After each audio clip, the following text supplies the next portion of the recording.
Hey guys, Professor Bill, Comic Book University, Infinity Wars, issue number 6 of 6. What? Man, those dumb Stan Lee covers that came out this week, dude. Can't can't tell the difference between one comic and the next because they don't have the freaking dress. The dressing is not the logo.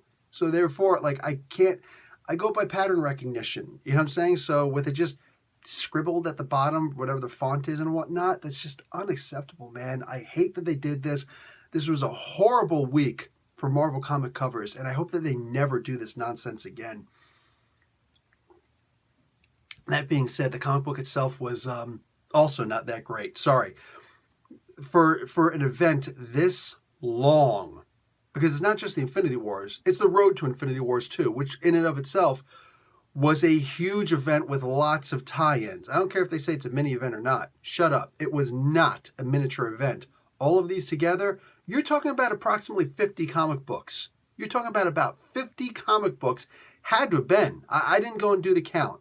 But yeah. And then they announced this week, I think it's next week they're going to show Infinity Wars: Infinity.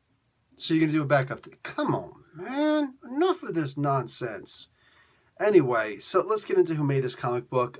Jerry Duggan is the writer. Mark Deodato Jr. is the artist.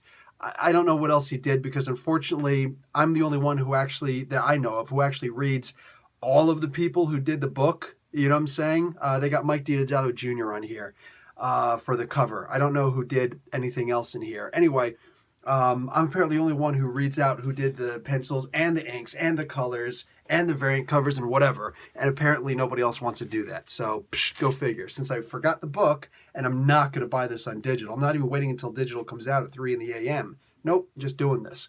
I'm going by memory because I read the comic book at work. Anyway, so yeah, I'm there reading this comic book, and the whole time I'm just like waiting for the comic book to end.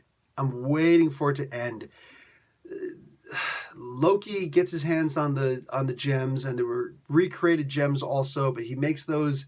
He uses the Infinity Gems, the Infinity Stones at this point, to render the other Infinity Gems into just regular rocks.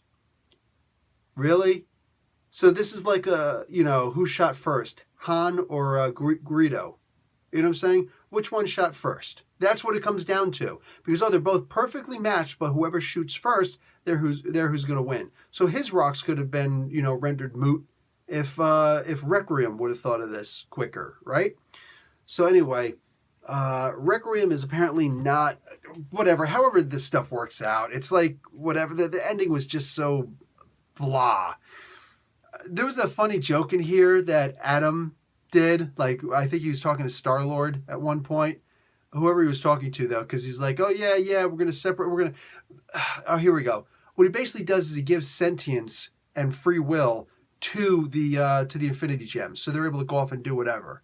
And I can't remember who it was. I think it was Star-Lord, but whoever goes and says, hey, man, so what's up? Are you going to keep the Soul Gem? He's like, yes, the Soul Gem and I share a very solid bond. And all of a sudden it just flies up out of his hand and goes away. He's like, what? I was like, oh, so, wow, it's okay. Do you feel abandoned? It's hard going through a breakup, right?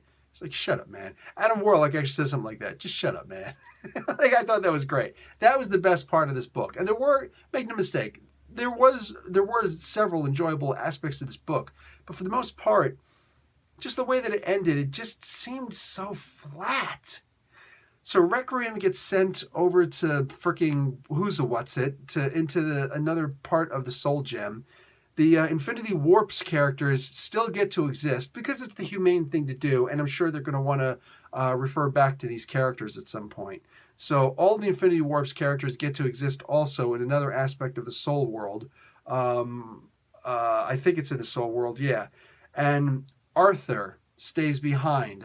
That's what's his face? Drax the Destroyer. But Arthur Douglas is split from Drax the Destroyer because we understand more about how Drax was actually created in the first place. So they have to stay behind and hold open this rift so that these characters so this universe can stay alive. So that's their job from this point on. They're basically Atlas. That's what happened. Jerry Duggan made both aspects of Drax the Destroyer, so Drax and Arthur, his former who he was, into Atlas, holding up the sky on his shoulders. Really, really.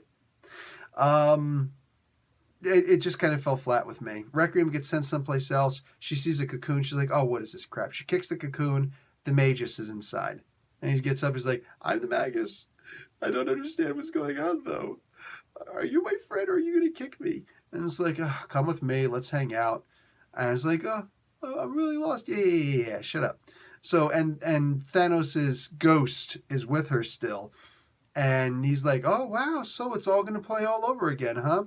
I'm the one who ripped you from the corpse of your parents and trained you to be the most dangerous person in the world. And now you have the opportunity to do the same thing with this extremely powerful person.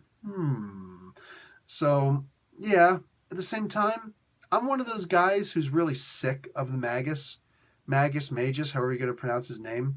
I'm very sick of this guy. I've never really, like the first time he was out with the Universal Church of Truth, it was actually kind of cool, great concept, but they just kept going with it. I'm like, dude, this is enough. Like, this character is just not the the Infinity Wars. What was it? I can't remember. It wasn't the Infinity Gold. It was one of the two stories that came afterwards. Yeah, it was Infinity Wars, because Infinity Crusade was that other aspect of Warlock. So I don't know, man.